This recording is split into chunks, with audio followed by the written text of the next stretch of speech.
Hello and welcome to a special presentation of the Tennessee Informer. I'm your host, Dave Vance.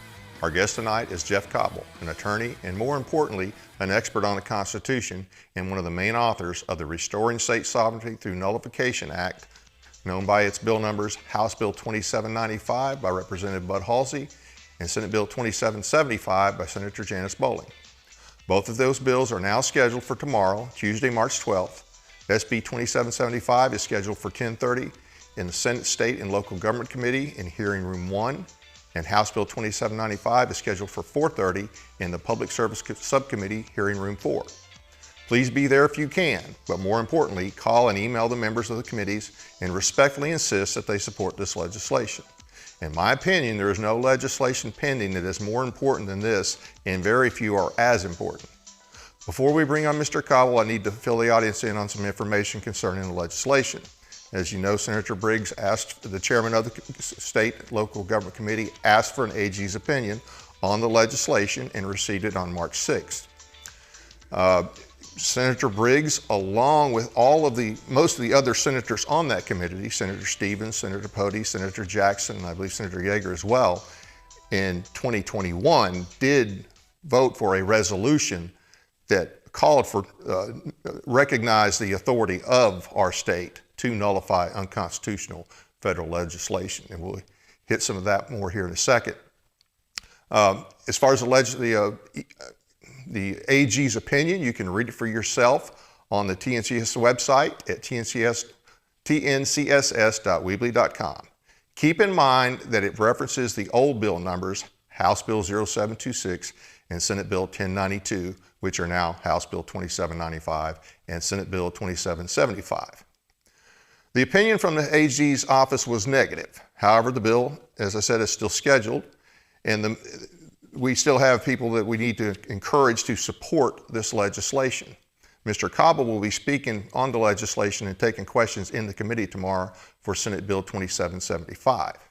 I'll go back to the resolution I mentioned a minute ago. It was Senate Joint Resolution 9005 passed in October of 2021.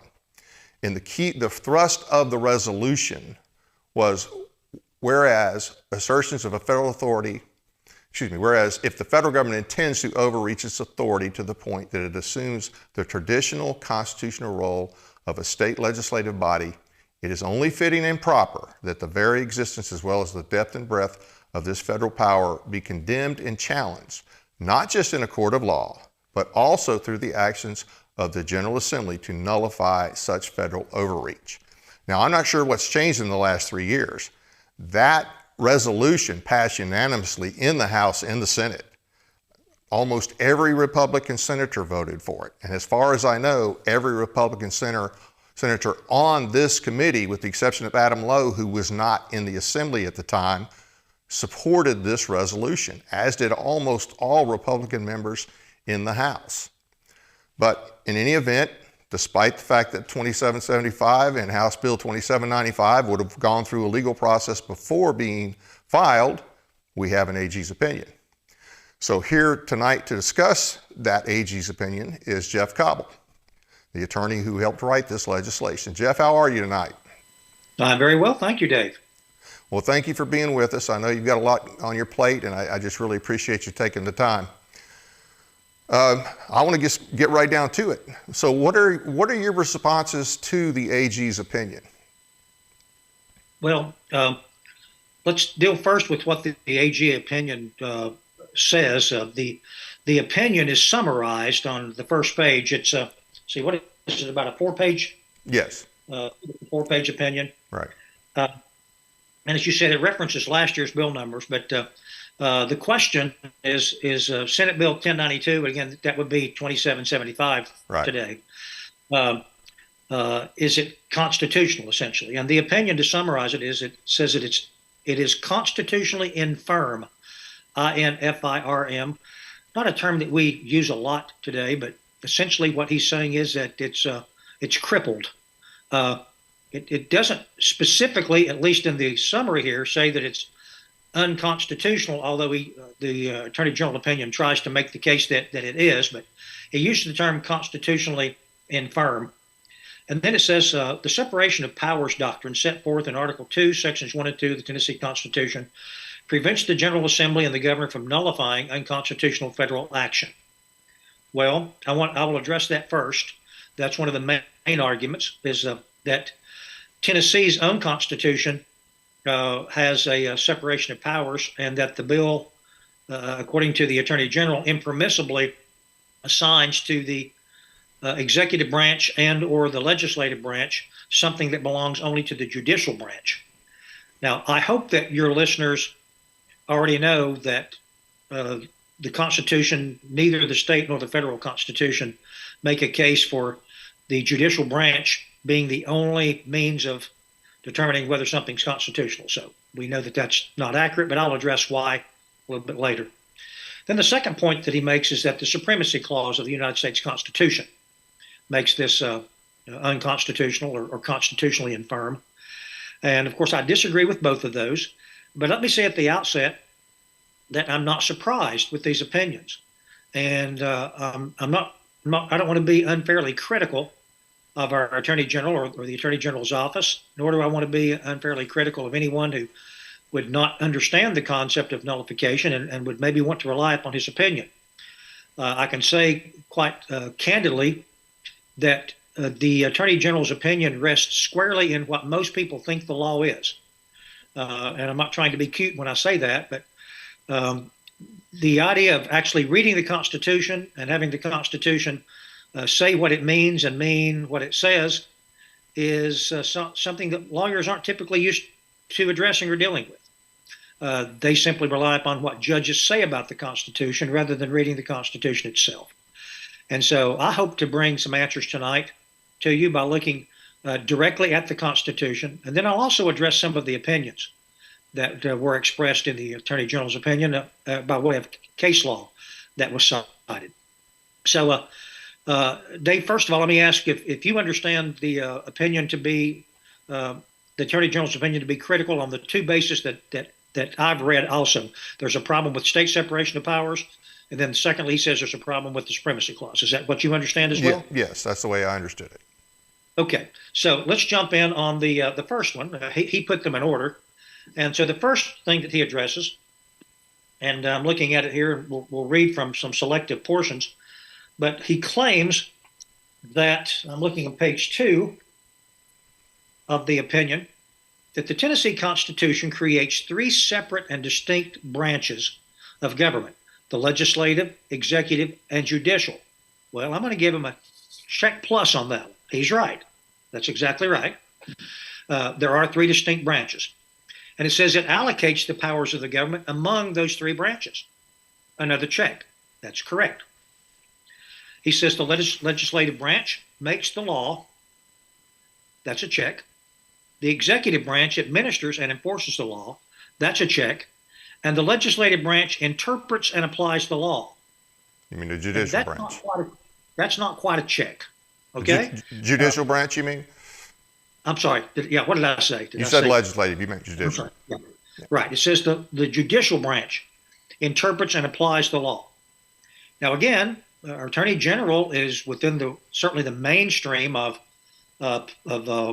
legal thought, jurisprudential thought, who have been told that it's the judicial branch that has the authority, and in most cases, the exclusive authority to determine the constitutionality of an act of either the legislative branch or the executive branch. So the biggest hurdle that we have to overcome is to persuade people, including perhaps our Attorney General, that he's not read the Constitution exactly right. And without intending to be offensive to anyone, I just respectfully suggest, and it's going to be a bold statement, I'm going to respectfully suggest, read the Tennessee Constitution and show me the provision that says that. And I think he will be unable to do so. So I'm going to pull here from my resources a copy of the Tennessee Constitution. And our Tennessee Constitution addresses the branches of government. And as the Attorney General says, there are three distinct branches of government, no question. We have the legislative branch, they make the law. We have the executive branch, they administer the law, or in terms of law enforcement, they basically, I use the term, they capture and pursue and hold for trial those that would violate the law, but they're to see that the law is faithfully executed, upheld. And then we have the judicial branch. And the judicial branch, in my opinion, and I believe that the text of the Constitution bears it out, they simply offer opinions. They decide cases. That's far different than saying that they determine the constitutionality of any part of the Constitution. So I want to read from Article 6 of the Tennessee Constitution, which is called, the subtitle is Judicial Department. And it says in Section 1, the judicial power of this state shall be vested in one Supreme Court and in such circuit, chancery, and other inferior courts as the legislature may from time to time ordain and establish in the judges thereof and in justices of the peace. Well, that pretty much tracks exactly what our U.S. Constitution says about the United States Supreme Court. That is, in the United States Constitution, there is only one federal court that's created by the Constitution. That is the Supreme Court of the United States. Congress then, as the federal legislative arm, Congress then has the sole authority to decide if there are inferior courts, courts below the Supreme Court of the United States. And today it's difficult for us to imagine having a federal court system without there being other federal courts besides the Supreme Court. But it was not so from the beginning. Now, it wasn't long after the adoption of the Constitution that they passed legislative acts in the nation's capital to create these other inferior courts. But it's important for all of your listeners to understand that the Constitution itself does not demand that. Said another way, if the United States Congress chose to do it, they could abolish every single federal court except the United States Supreme Court, and they would not need a constitutional amendment to do it. Yeah. Now, let's go back to the U.S. Constitution as well, to use this by way of analogy. Under the U.S. Constitution, the Supreme Court has, in some cases, original jurisdiction, and in most cases, appellate jurisdiction. So let's go to the question first. Original jurisdiction would be the things that you don't file anywhere except with the United States Supreme Court. Your case gets filed first and only there, and that's the only shot you've got. The U.S. Constitution says that there are, however, cases that are appellate. And so the question would be, if there are no other federal courts, what does the Supreme Court hear appeals from? And so our founders established a system whereby states and federal courts would analyze the U.S. Constitution. Now, I want you to keep this point in mind, because this is going to be an argument that goes to the second point about the supremacy clause. That is, the idea that the Supreme Court is supreme over everything, and that the federal government's supreme over everything. And so we'll be going to that in just a moment, but I wanted to let you see the two constitutions laid side by side. So remember, in the U.S. Constitution, what we have is we have the United States Supreme Court. Then we have it with its original jurisdiction, which is a very few issues, things like matters between ambassadors and other foreign entities and so forth. Most of the jurisdiction is appellate, and appeals from what or where? That would have been from state courts, because state courts were entrusted with the authority and the ability to decide United States Constitution issues. Right. Again, there were not inferior courts that were federal at the time of the adoption of the Constitution. So now let's go to the Tennessee Constitution. Again, it said in Section 1, the judicial powers vested in one Supreme Court, and in such other inferior courts as the legislature may from time to time ordain and establish. So again, the legislature, the Tennessee General Assembly, that's our special name for the folks in Nashville, is General Assembly, whereas any reference to Congress is a reference to our federal officials in the nation's capital. So in our Tennessee General Assembly, they could, if they chose to, abolish every single inferior court and say, we're just going to have the Tennessee Supreme Court. I'm not here to make an argument that we should do that or that it's wise, but we're looking at what the Constitution requires. Now, it goes on to say, I'll skip a couple of sentences here in Section 1 because they're not relevant to our discussion. I'd like to focus on Section 2. This is Article 6, Section 2 of our Tennessee Constitution. It says the Supreme Court the Tennessee Supreme Court there, shall consist of 5 judges. And so we'll stop there for a moment. The rest of it's not relevant to our discussion. We will go down to about 4 lines in my text here, about halfway through that section 2. And here's the relevant provision.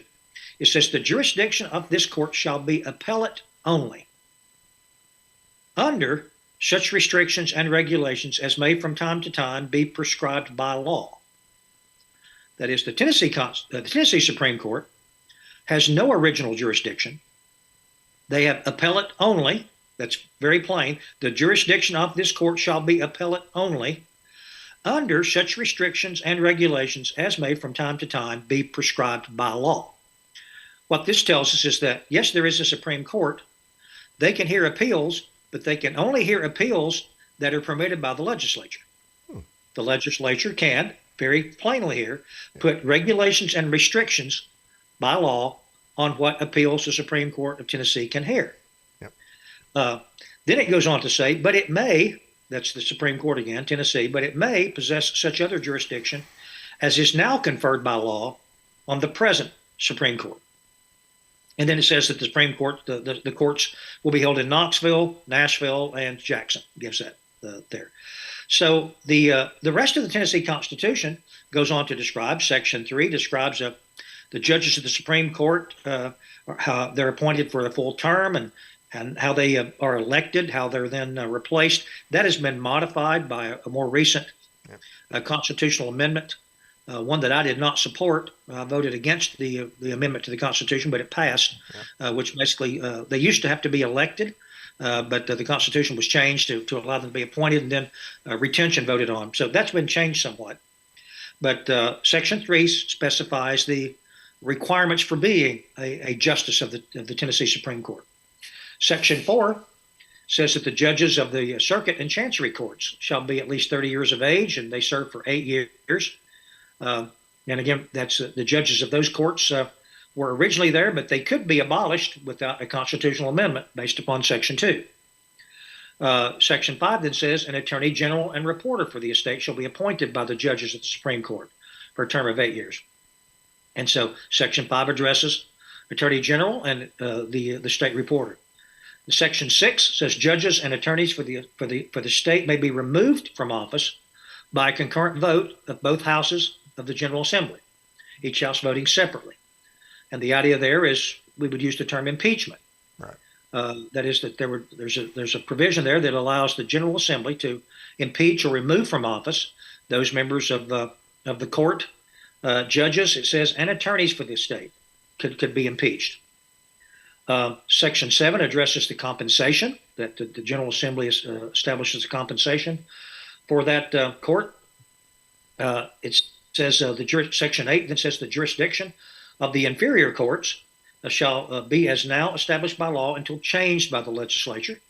So again, our Constitution allows for the jurisdiction to be controlled by the General Assembly. That is, it's not controlled by natural law.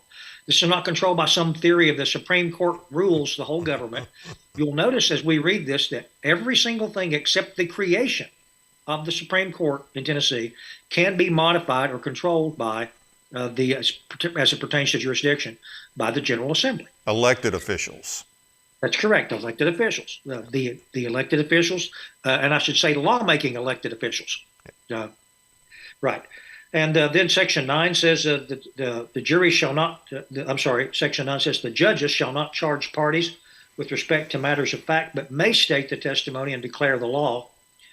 That goes to another very important topic called jury nullification that your listeners might be interested in. And in my course on the Tennessee Constitution, we look at this Section 9 in which it says that the judges may state the testimony and may declare the law. Doesn't say that they're required to. So I have a bone to pick, if you please, with regard to some of those that say that you can't instruct the juries about the concept of jury nullification, but maybe that's a topic that you'd want to explore later. Right? Have you had any discussions with your members about jury nullification? No, but we could make a whole show of that some other time. That's right. Might be an interesting topic. Yeah. Then Section 10 says the judges or justices of the inferior courts shall have power in all civil cases to issue writs of certiorari to remove any cause. It's basically got to do with how we appeal. Section 11 says no judges of the superior or inferior court shall preside on the trial of any cause in the event of which he may be interested, or where either of the parties he would have a connection by relationship. It's called affinity of consanguinity, but that just means they're related within a close birth line of the third degree of consanguinity. And then section 12, it says all writs and other process shall run in the name of the state of Tennessee and bear test and be signed by respective clerks. Section 13 says that the Supreme Court judges will appoint their own clerks. Chancellors will appoint their clerks and masters. And section 14 says no fine shall be laid on any citizen of this state that shall exceed $50 unless it shall be assessed by a jury of his peers. Those are the 14 sections under the judicial branch, or judicial department, as we call it in Tennessee. Nowhere in there is there any language that says that they, first of all, have the authority to interpret the Constitution of the state of Tennessee outside of their own jurisdiction, outside of the cases that come to their courtroom. And I would be one of the first to say that it is not only their right, but it's their duty to determine the constitutionality of laws as it applies to the parties that are before them. Right. But with regard to determining the constitutionality of the other branches of government, I would argue that the separation of powers, as articulated by the Attorney General, would prevent them from determining the constitutionality of the acts of the other branches, because I believe that they are assigned the authority to determine constitutionality on their own behalf. So that cuts both ways. So, well, I mean, I think it's what it says. I mean, yeah. I understand what you're saying. I'm not trying to just find arguments. I want us to think seriously about what our founders really intended. Yep. And as you can see, it all seems to go back to the idea of the legislative branch, which stem from the people. And this goes back to a topic that I don't remember if I mentioned in my last podcast with you, but it's a common misunderstanding. I would virtually guarantee you that every member of the General Assembly, unless they've been to one of my courses or read it somewhere else, I'm not saying this idea is original with me, but they would believe that we have checks and balances among our three branches of government, and that the idea is that they have equal power and that they play off of each other in a sense that the one branch keeps the other from getting too much power. There is a sense in which these branches have the ability to check the actions of the others, but nowhere in our state constitution, and I'll add also nowhere in the U.S. Constitution, is the Supreme Court of either of these jurisdictions, Tennessee or the United States. Right. Neither of them are given specific authority to declare unconstitutional the acts of the other branches or departments. So, with that regard, they've taken the power, yep. And as I think I discussed earlier in our prior broadcast, the idea that the U.S. Supreme Court claimed this power for themselves in a case called Marbury versus Madison, issued in 1803. There was a case there about the acts of the president and whether the president could do what the president did. And there, what they did was they initiated, or they created, I guess I would say, the concept of judicial review, which claimed for the Supreme Court the power, or even for other federal courts, the power to review all the actions of the other branches of government and to declare what they've done either to be constitutional or unconstitutional. It's my opinion, and I believe it's well founded, that the Constitution did not give them that authority. It's my opinion that they exceeded their authority by claiming the sole and exclusive authority to be the final arbiter of those things. Let's ask ourselves the question about why we require members of the General Assembly in Tennessee to take an oath that they will support the Constitution, that they will support the Constitution of the state of Tennessee, that they'll support the Constitution of the United States. If their oath did not mean anything, if they weren't to determine whether something was constitutional or not, then what's the basis of making them take such an oath? The same would be true for the governor. Why would the governor take such an oath to follow the Constitution if he was not expected to know and understand? If we're just going to let the courts of the state of Tennessee decide these things all the time. So I believe that both historically and logically, that's a logical, simple, plain reading of the Tennessee Constitution would tell us that there is no specific authority. It's certainly not set out. It's not delineated, enumerated anywhere that the Tennessee Supreme Court can decide the constitutionality of other branches of government. In fact, remember again, their jurisdiction is appellate only, and as may be determined by the General Assembly. So there we go. That goes back to the idea: are the branches equal? And my answer is no. The strongest branch of both the federal and the state government is the legislative branch. They have power to fire. Go back to the U.S. Constitution. Congress can fire the president. That's called impeachment. Right? Impeachment and removal, or impeachment and conviction. And of course, that's become fairly well known in our lifetime because it's been attempted several times. No one's been removed yet. There've been several been impeached, but no one's been removed from office. But again, the Congress has the power to fire essentially the executive branch, any member of the executive branch, or a Supreme Court member. That's right. I started to say what's not as well known is that they may also fire judges. They may remove them from office. In fact, judges have been removed on the federal level. Not enough, but yes. Even during my lifetime, federal judges have been removed. Now, I'm not aware of there being any United States Supreme Court member being removed, but that's possible. So the question is, are the branches really equal in power? If one branch can remove any member of the other two, and the answer has to be, if we're being honest, no. There's not that authority to remove. They're not equal if one branch, the legislative branch, can remove members of the other. Now, Dave, the same is true in the state of Tennessee. There's impeachment, the concept of impeachment, and the General Assembly can remove the executive or any members of the executive branch, and they can remove any members of the, as we just read, they can remove any members of the judicial department. So what our Attorney General opinion is based upon is custom. And in all fairness, I want to defer. I'd be the first to say that the custom has been that, yes, the Tennessee Supreme Court decides what is constitutional, but custom does not rewrite the Constitution. And my point is that there is no explicit language anywhere giving the authority to the courts to determine the constitutionality of the acts of the other two branches, or in Tennessee, departments. Now, I've got I can analyze the case law here for just a minute and show you read some of the case law that the Attorney General has provided. But I think it's important that we go to the text first. And remember, I'm not trying to cut any corners.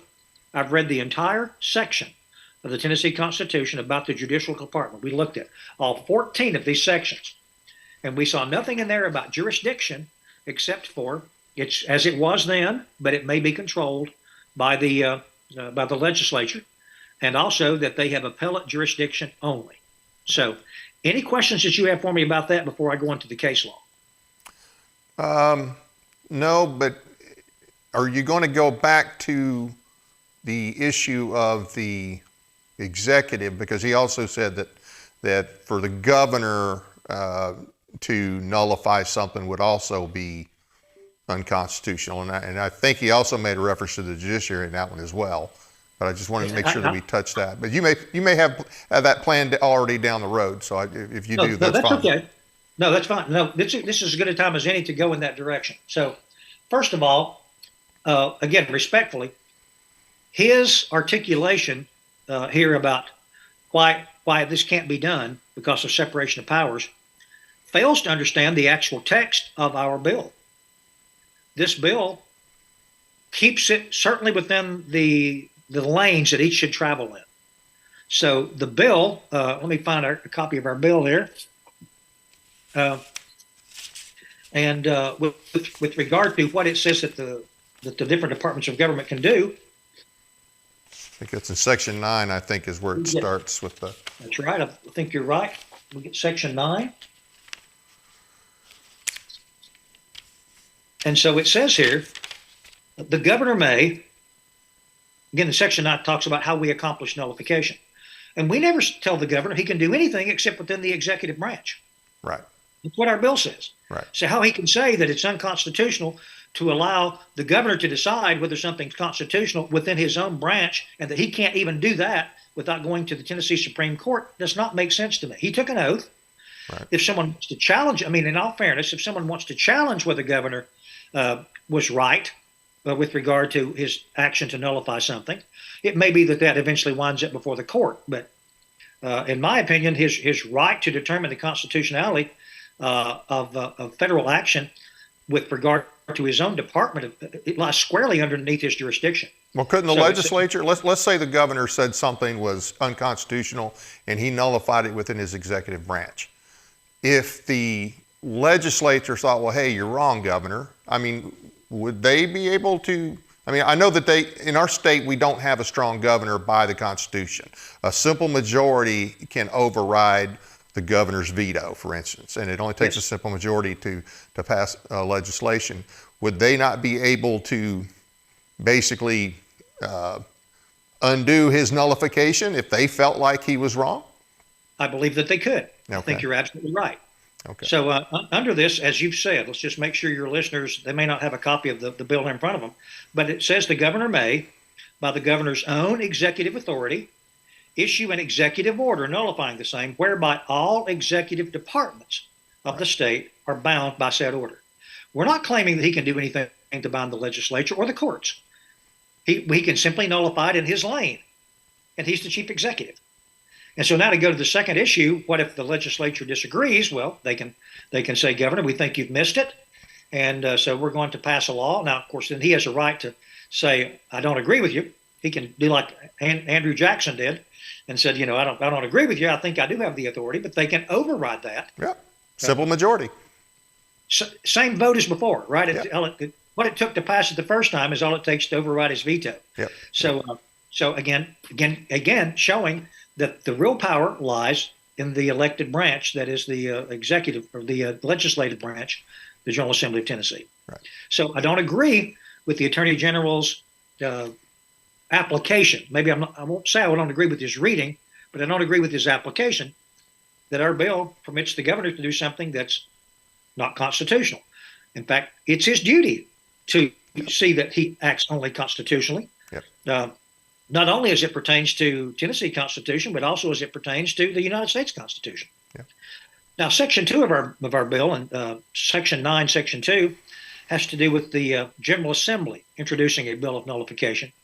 And this is where I think our Attorney General has specifically focused in on the fact that, well, the General Assembly can't decide what's constitutional, only the courts can. And they can't make a law declaring something to be unconstitutional. But again, or they can't pass a law stating that they believe. I don't know what his position would be on a resolution, but they, as you said in your introduction, they've already passed resolutions nullifying some COVID mandates. Right. I don't know that any court in the state of Tennessee came along and said that they couldn't do that. And just to clarify, I'm not sure that resolution, like most resolutions, it doesn't have teeth. I think that resolution Correct. was more of a letting the federal government know on certain issues, okay, hey, if you do this, if you mandate X, Y, Z, and this was in relation to COVID, but it would stand for anything else that may come down the pike. They said we have not only the right, but the responsibility because of our oaths, and we're not limited to court action. That's right. Yeah. And I agree with you on that point, that resolutions do not necessarily have the same force and effect of law. Right. And so, but I just wanted to point out that, again, a broad reading of the Attorney General's opinion would be that they didn't even have the authority to do that. Yep. I mean, I'm trying to be fair to all parties here. I think that he might say that they don't even have authority to offer opinions about that because that's, he says, the exclusive purview of the judicial branch. Or at least that's what he says the case law says. And I don't agree. Respectfully, I disagree. Right. I think both historically and a logical and reasonable reading of the Tennessee Constitution would say that he's incorrect, that no other branch of government can even consider or make any determination about constitutionality. So, all right. So Section 2 of our bill, Dave, of course, just goes through about how they do it. He doesn't really address any of the procedures, protocols. Maybe he feels like it's not necessary. Maybe his opinion is that since the whole thing's unconstitutional, it doesn't matter about small bites. But as you know, there are different ways that things get to the General Assembly. So the General Assembly themselves can raise an issue. Speaker of each house can, as you know, also 10 cities or counties through their legislative arm or through their executive can ask that something be voted on. And then citizens can also make application to have the General Assembly consider whether federal action is constitutional or not. So everything runs back to this Section 2 with regard to that. But also, I want to point out that in our bill, we don't ignore the courts. We say the courts have a role. And we think that the role the courts have in our bill is the proper role, which says that what if the legislative branch, what if the General Assembly doesn't take any action on something that's arguably beyond federal control? What if the executive doesn't do it?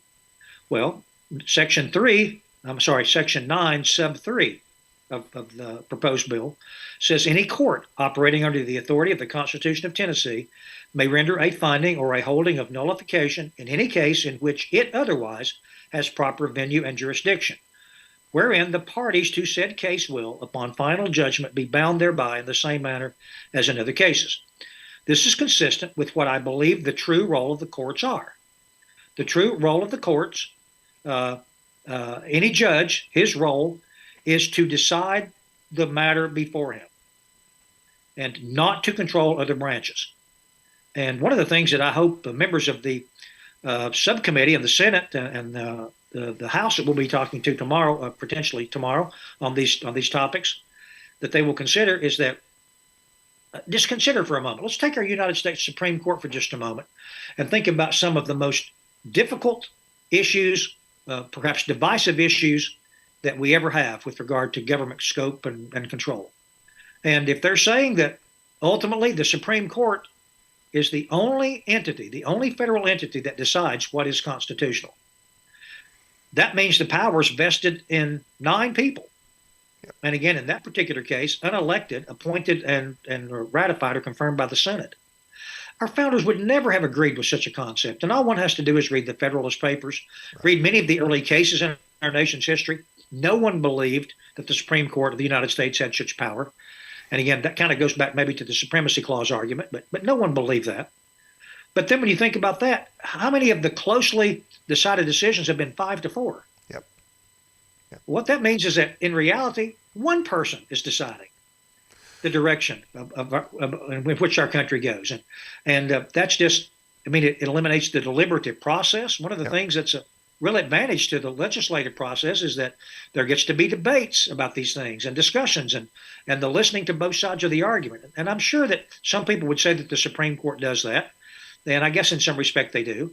It's very seldom that happens in a trial court. Usually the judge decides without much deliberation at all, or at least his deliberation being challenged, unless it's by law clerks or something. But the idea that that branch of government, which is closest to the people, will debate and argue these things is a valuable thing. And they would never have given that authority to the courts. Well, so on that point, it makes no sense to me that we would have enumerated powers in Article 1, Section 8 that say what the federal government can do, and then Article 1, Section 10 says what the states can't do. And then, of course, we have the whole Bill of Rights because a lot of the founders were afraid of what they were creating. So they only agreed to ratify if there would be a Bill of Rights added that addressed these concerns. And right. I mean, that is key. That's why we have the Bill of Rights, is fear that we make a too powerful of a federal government that would make the states moot, that would make the states basically just agents for the federal government. They didn't want that. And that's a lot. We got the Bill of Rights, and that includes the 9th and 10th Amendment, which reemphasize that everything not delegated to the federal government remains with the states. Well, by the reading of the Supremacy Clause, if you read a Supremacy Clause and you say all federal laws are supreme to all state laws, which is not what it says, and if you believe that the court is the final arbiter, then why are there limits in Article 1, Section 8? Why even bother saying what the state can't do in Article 1, Section 10? Why have a 9th Amendment? Why have a 10th Amendment? It makes all of those moot. That could not be the intent. I agree. That cannot be the intent. The whole concept of how the courts have gone through and redefine terms. In fact, I'm in the middle of a Constitution, teaching a 40-hour Constitution course right now in a neighboring city over here in East Tennessee, and we just covered this past week. We got to the place about the power of the United States government in Article 1, Section 8, and we looked at what's called the elastic clause or the necessary and proper clause. And there, it was early on that our United States Supreme Court took that clause that says that they can do whatever is necessary and proper to carry into effect the foregoing powers. Foregoing powers means they're incorporating the list. It's not just whatever's necessary and proper in their own mind. They're limited by the text of the Constitution. Right. What's necessary and proper. But even there, our United States Supreme Court began to, in some of the early cases, say, well, what does necessary mean? And they basically said, well, necessary doesn't mean essential like we think, because sometimes we can say that things are necessary and we just use it not as absolutely required. So they began to water down the definition of necessary. My understanding of what would be necessary would be something that's required, not just something that's wished for. But then they said, oh, well, the federal government can do something. So they redefined necessary, and as long as it's just something that is expedient or if it's reasonable, then they can do. So they broadened the jurisdiction there. Right. And then they took the term proper, and listen to what they did with the term proper. Proper no longer means proper, they said. They said proper means anything not prohibited.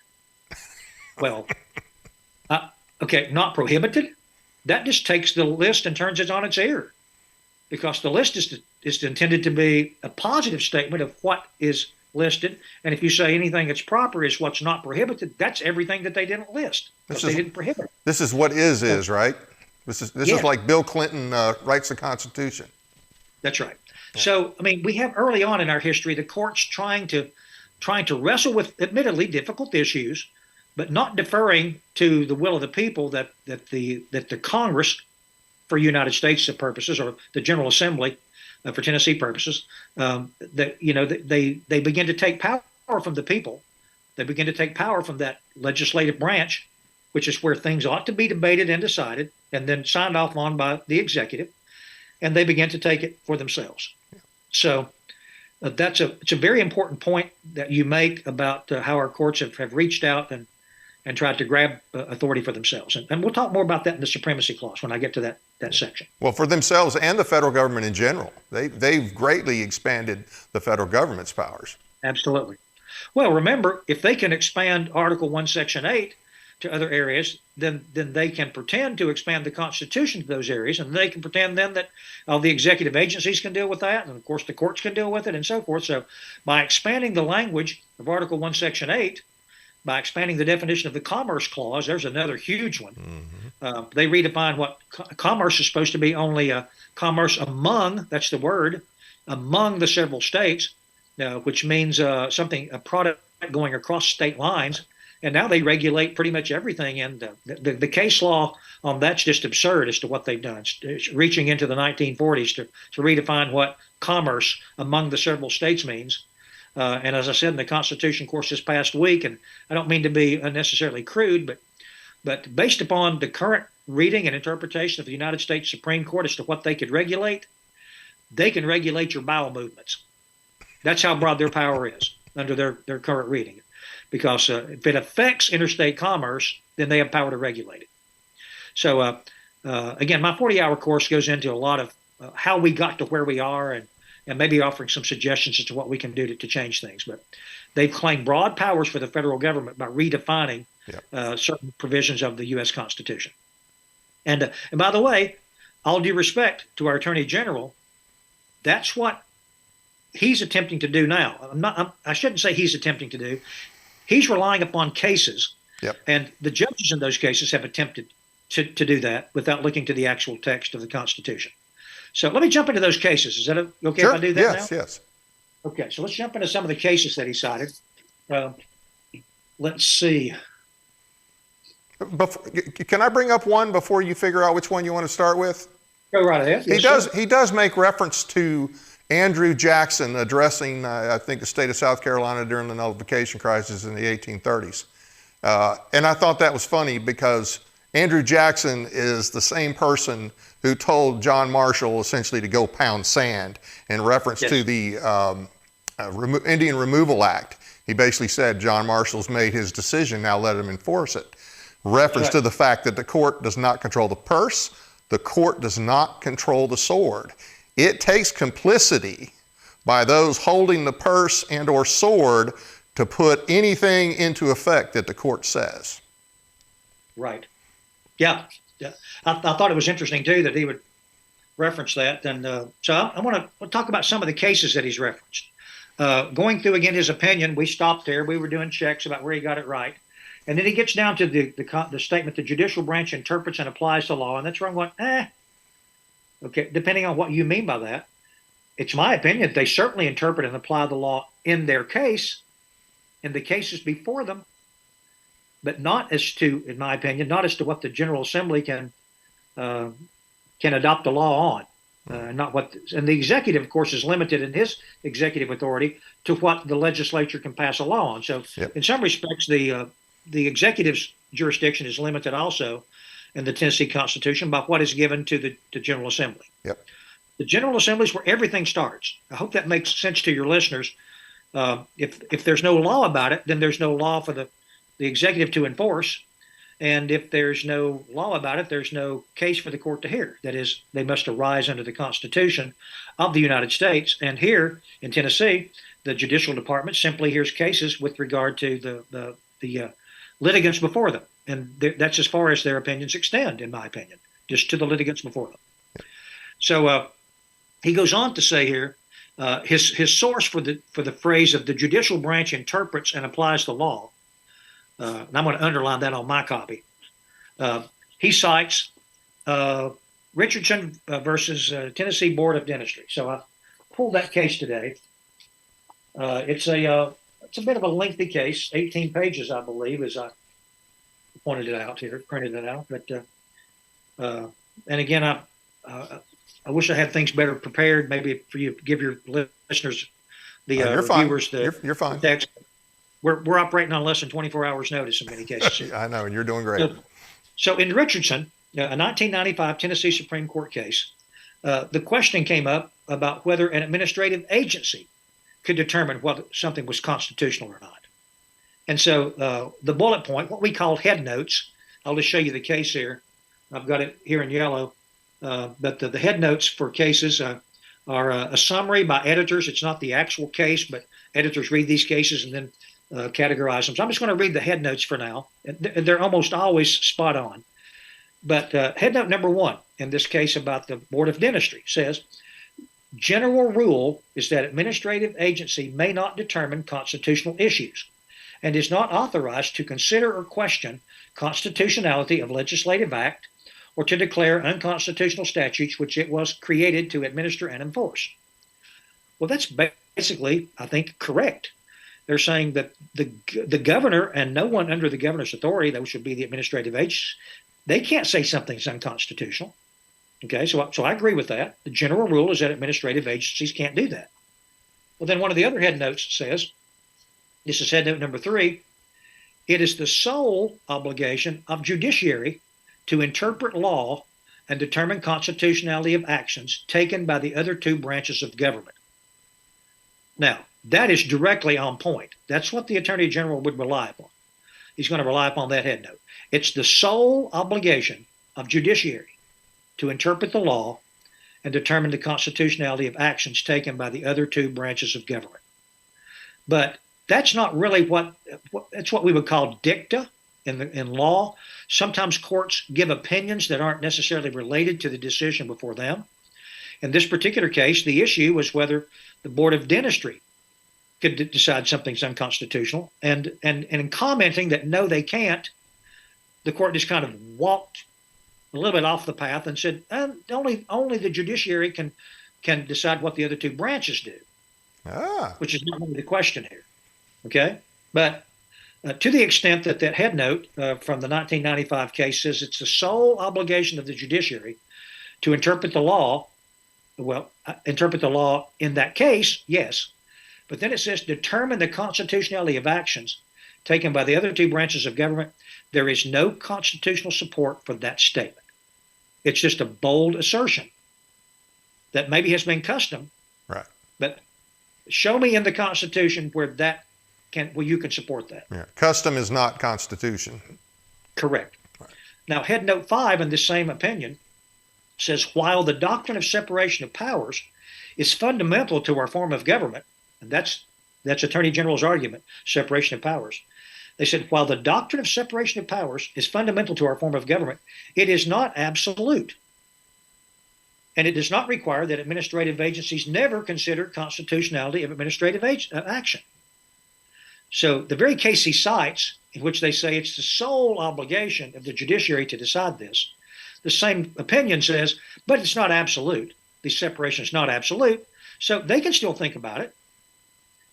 They can consider whether something is or is not. In the same case that he cites for the fact that the executive branch can't do it also says, but they can do it within their own departments, which is all that we're saying. Right. That the governor can decide that within his own branch or department. And let's see. There's I think that was the only thing I felt significant in that case.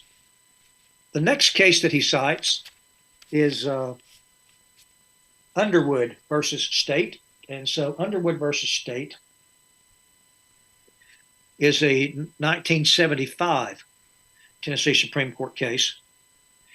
And this case specifically says, head note number 3, and again, you know what the head notes are, so I've got the head note highlighted there. It's just a summary of what's later in the opinion. Right. It's a short opinion here. It's just 3 pages. It says, legislative enactment, which does not frustrate or interfere with adjudicative function of courts, does not constitute impermissible encroachment upon judicial branch of government. Well, that case says, as long as the thing can still go before the courts, even if we want to accept that the court has this role, it's saying that a legislative enactment that does not interfere with the courts to decide something is not impermissible. Now, I'm going to take the position that a court cannot overrule what the legislative branch does, and our Attorney General will probably disagree with me on that. I still believe I'm right, respectfully, but this case says that they can still do it as long as it can eventually get to a court for a court to decide. And so the case of the Underwood case that he cited here specifically says that if it does not frustrate or interfere with the adjudicative functions of the courts, that is, if the courts can still decide something later, it's not impermissible. So I think that's kind of spot on. Decide or be the final arbiter? This case doesn't say. Okay. The case doesn't. It just says if it does not frustrate or interfere with the adjudicative function. This would not frustrate the function. It would not interfere with the function. Right. Anyone who says, I don't think that the Tennessee General Assembly has the authority to nullify this action, and they feel that they're aggrieved by it, including even the federal government, or a federal agent can come into Tennessee and try to file something within the Tennessee legal system, they would still have recourse to get that very matter before the courts. Now, again, my position is a court can't nullify the act of nullification by the General Assembly. Right. But for him to rely upon this case to say that the legislative branch can't even consider it, that's a violation of separation of powers, this case goes directly against that concept, if that makes sense. Yeah. You follow? Yeah, okay. Absolutely. All right. And then he cites later on, he cites the city of Memphis versus Shelby County Election Commission. And it again has to do with an election commission. Here, in this case, the election commission tried to decide that a ballot initiative was not constitutional. And here the Tennessee Supreme Court says election commissions can't decide whether to put something on the ballot or not. Right. And so I think they rightly decide that that's not a county function, certainly not a county election commission function to decide. The citizens can vote no on it if they think it's unconstitutional. But there's some language here, too, Head note 5, County Election Commission may not refuse to include a referendum question on the ballot because the commission believes the question to be substantively unconstitutional. This same, I think maybe I could bring this one up if they want to give me time. This same opinion that says Attorney General opinions are not adjudications. So this very case says that his opinion is not determinative of the matter. It's simply an opinion. Just like mine, maybe with more weight than my opinion, but still just an opinion. You know, I don't know if this has happened before, but most of the time when I hear about an AG opinion, and no, I'm not a legal wonk, I don't follow this stuff all the time, but it's normally an after the fact. I don't recall in the past of hearing an AG opinion prior to a bill actually being heard. You know, because like I said, we do have a legal review team that looked at this prior, okay? So that's why it seems strange to me that we would have an AG opinion right before this bill is supposed to go to committee. I just have some speculation on that. My speculation is that the question was asked maybe last year because last year's bill numbers were used, and that maybe it was just released when we found, I guess maybe they put it on hold because it didn't pass last year. It's just speculation, but yeah, I understand your point. It's a valid point on your part about what's happening here and why it's happening now. Right. Hey, let me go back to the Underwood versus State again. I found that this part of it wasn't in a head note. Have to read the whole opinion to find it, but it says here specifically, it has long been recognized that it is impossible to preserve perfectly the theoretical lines of demarcation between the executive, legislative, and judicial branches of government. There is necessarily a certain amount of overlapping.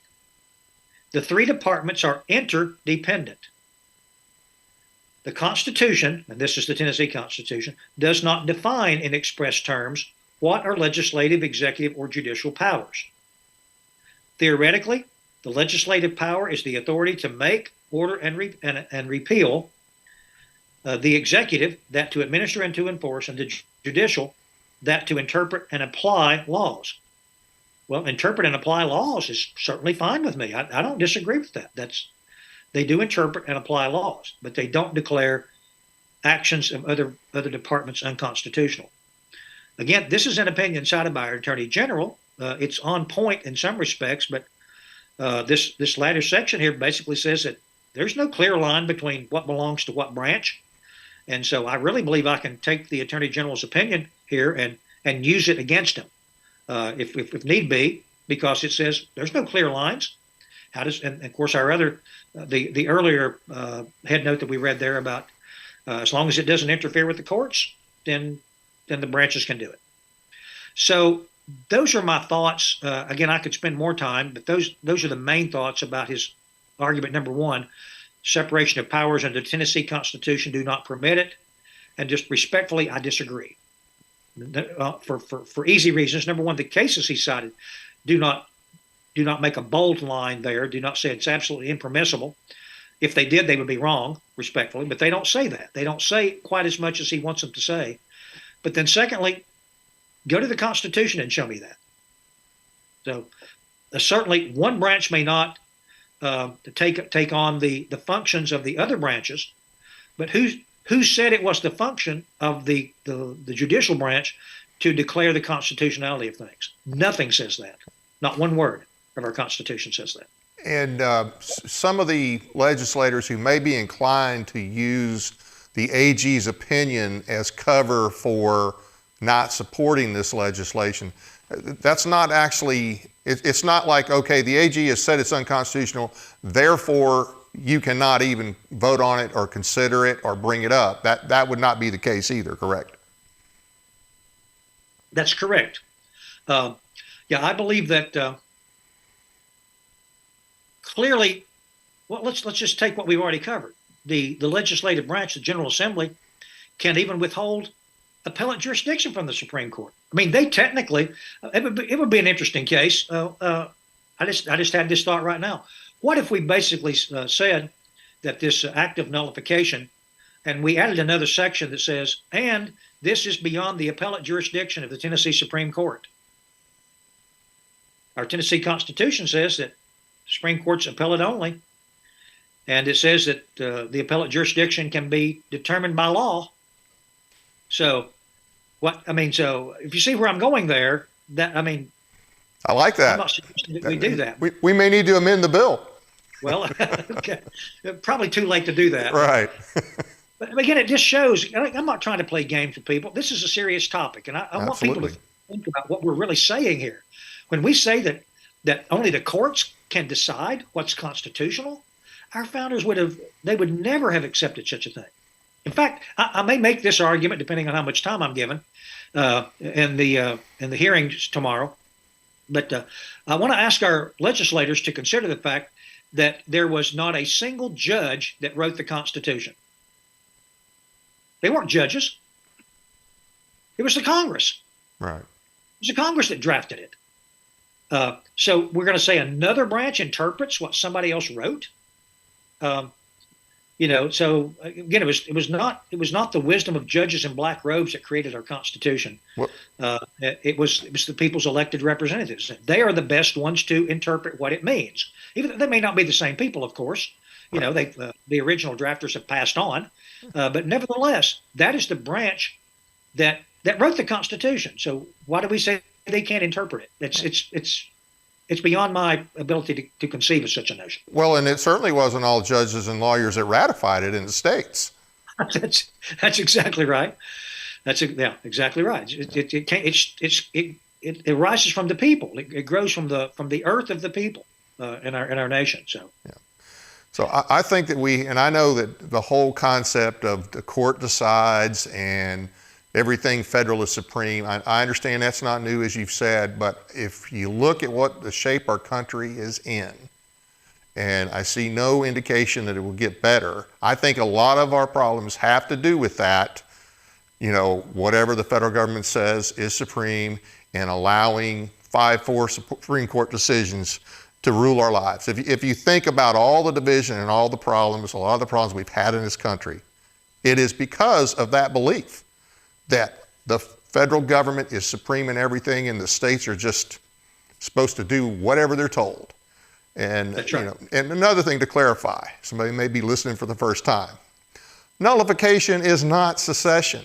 Nullification is the responsibility of our state legislators. If you're expecting DC to stop DC from doing what they're doing, that's not going to happen. It's always been a responsibility of our states to step up for these things. That's the way it was designed. And you can read the Federalist Papers and you'll take that away pretty quick. And you'll realize that was the intent. That's why at the end of the convention, when some woman asked Franklin, "What have you given us?" "A republic, if you can keep it." That was for then, it was for all time. We have to keep it. Supreme Court's not going to keep it for us. DC's not going to keep it for us. We have to keep it, and the best way to do that, in my opinion, is with the states. Well, I agree completely with that, Dave. And again, I'm not sure how much time I'll be given tomorrow. I hope that the members themselves have actually read the bill. We lay out in the early pages the rationale for why nullification is clearly historical and is proper. I hope that they've read that. If I'm only given 3 to 5 minutes, I couldn't even get through half of that section. So I hope that they've read it. Right. Again, I hope that they have already considered that nullification is a real thing. That's what, again, 10 years ago, I couldn't even get people to acknowledge that nullification was a real thing. I mean, I've been on this for a long time of trying to get states to recognize that the federal government's not unlimited in its power. And so I hope that they've read it. But one of the things that I can do to kind of, again, like you said, if you've got listeners that are considering this topic for the first time, a short way that we can get to this idea is to consider the topic of states' rights. Let's begin with that question. The question, do you believe that under our federalist system, and again, federal means that we just have we have vertical separation of powers. Under our federalist system, is there such a thing as states' rights? And if they say no, there's no such thing as states' rights, then I guess we can really ask the question, then why do we bother having state elections and have state, officers and so forth? Why are we not just a territory or a possession of the federal government? But most people, even most attorneys, I've had discussions with other attorneys who don't understand the concept of nullification, or they think it's not a real thing. And so I start by asking them this question. It's a fair question.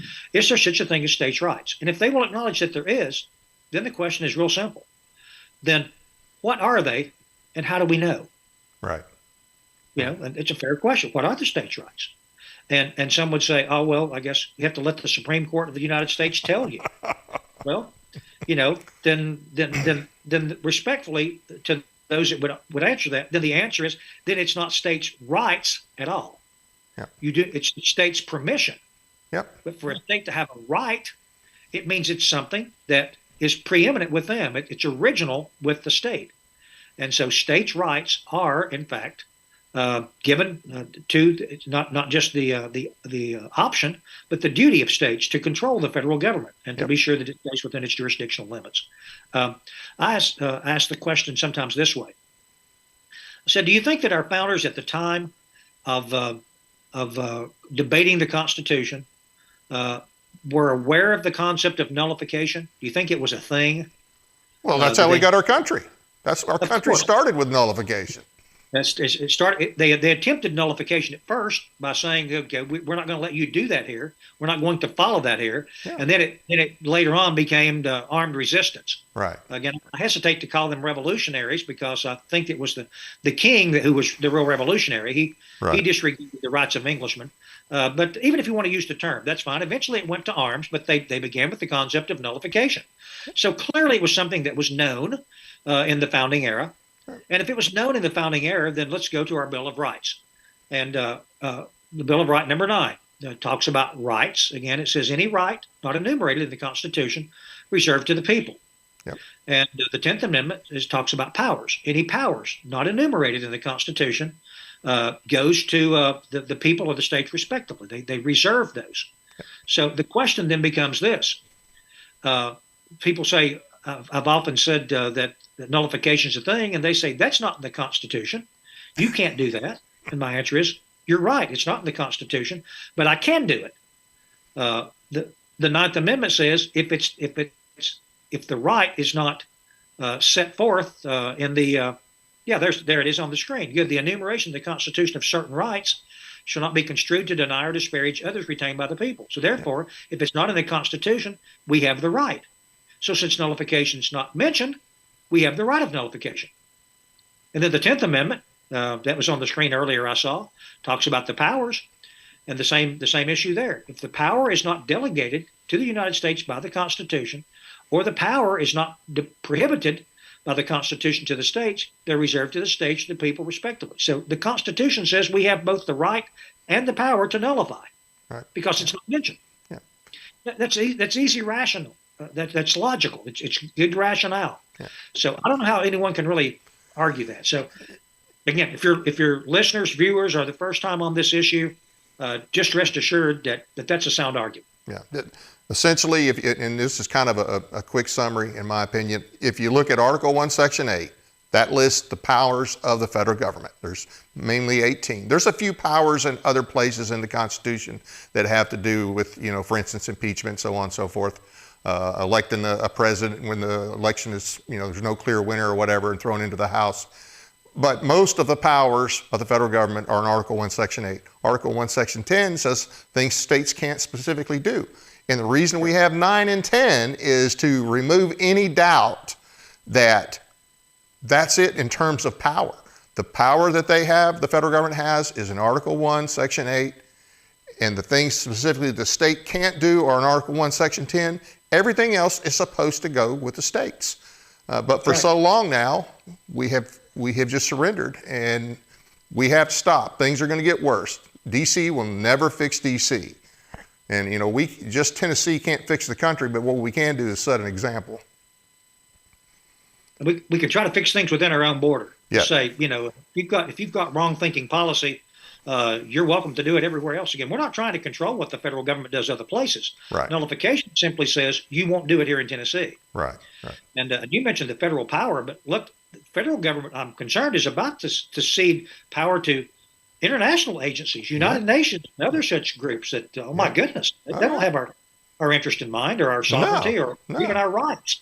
So that alone should be enough for people to say, hey, we need nullification. Anything else you'd like to add? Let me just add, first of all, we talked about the 9th and 10th Amendments. Let's go to the topic of the preamble to the Bill of Rights. Right.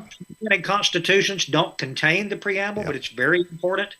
And you may not even have that prepared as a slide to pop up. No, it's not. But it's very plain. This is very important. It articulates the whole reason for a Bill of Rights.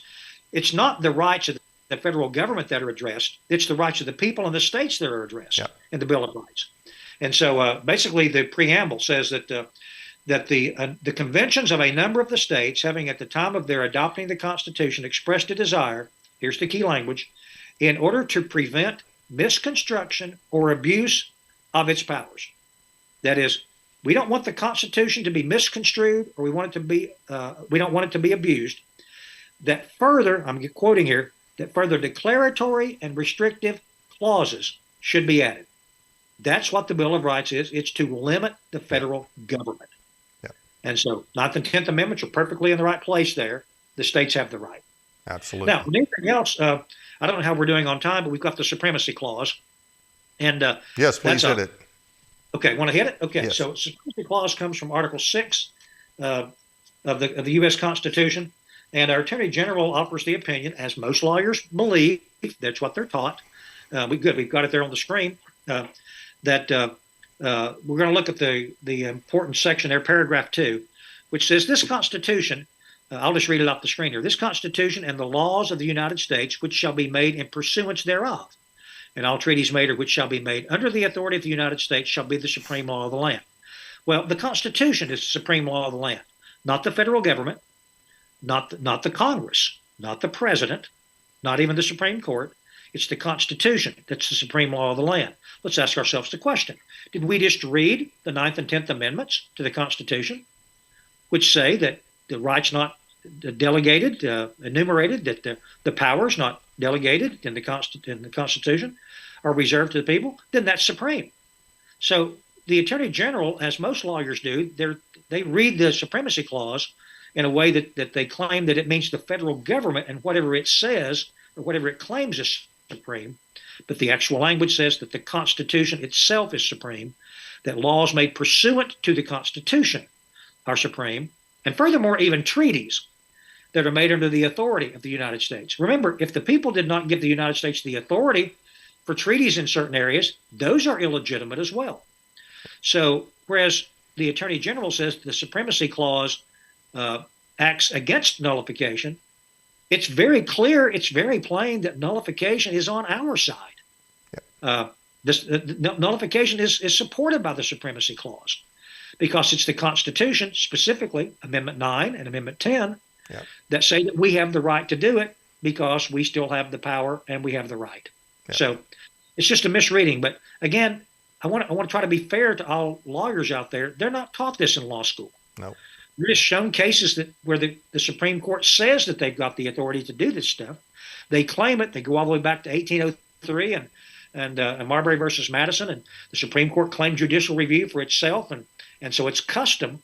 But there's not one word in the United States Constitution that says that the court system, any federal court, even the Supreme Court, not one word in the Constitution that says that they get to declare acts of the other branches of government as being unconstitutional.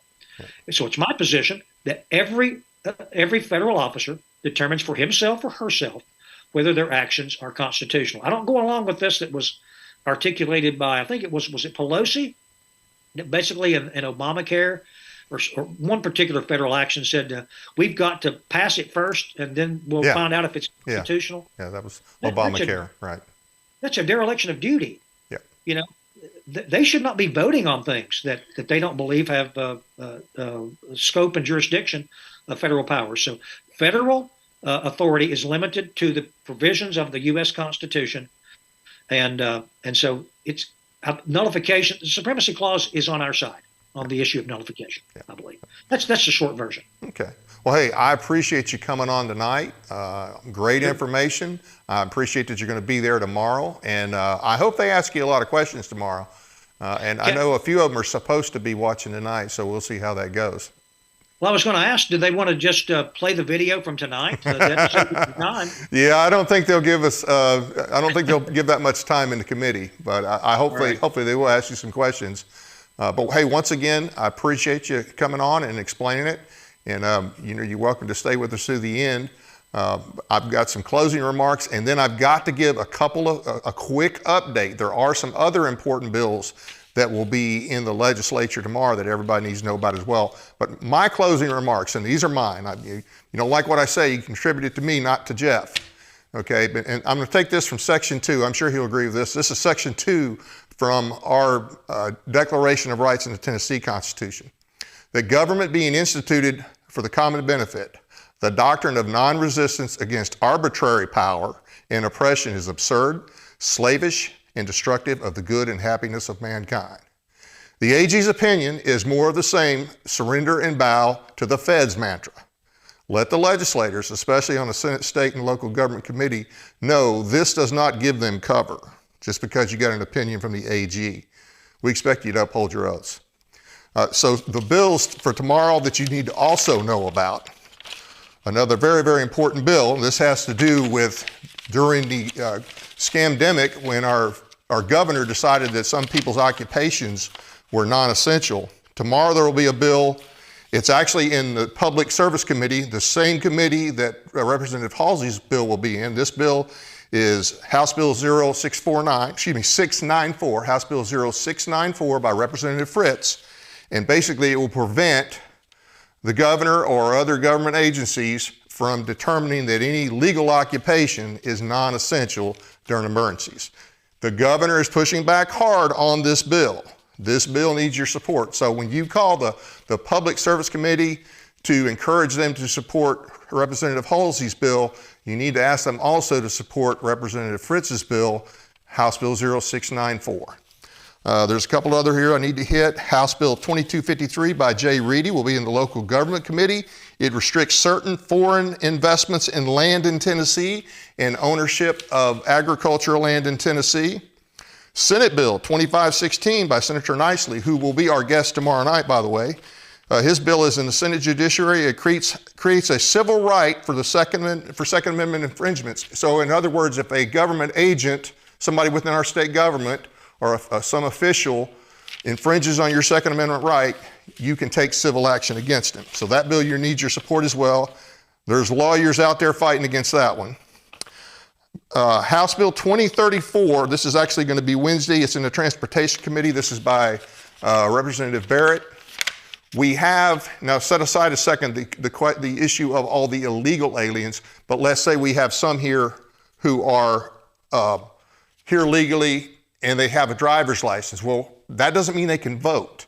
So if they're here on a legitimate visa or whatever the case may be, I'm talking about the legitimate ones. I'm not talking about the ones that have been crashing the border, just the legitimate ones. If driver's license that they get right now, you can't tell them from ours. And so those people could end up voting if we don't make some differentiation on the license. And that's what that bill would do.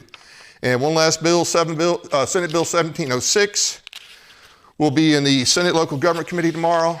And actually the House version will as well. That's House Bill 1799.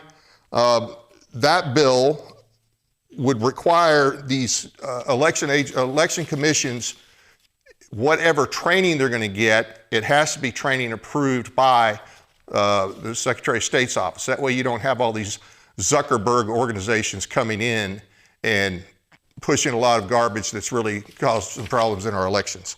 So those are some important bills, and let me get to the rest of this here. Okay, once again, I want to thank everybody for being with us. Went a little bit long, but it was great information. Our guest for our regular scheduled show tomorrow will be Senator Frank Nicely. We'll be talking about the possible return of gold and silver as legal tender and a bullion depository, as well as eminent domain issues, concern about vaccines in our local beef, and other issues in Tennessee. You don't want to miss this one. Hope you'll join us. That's it for now, and good night from Paris, Tennessee, that is.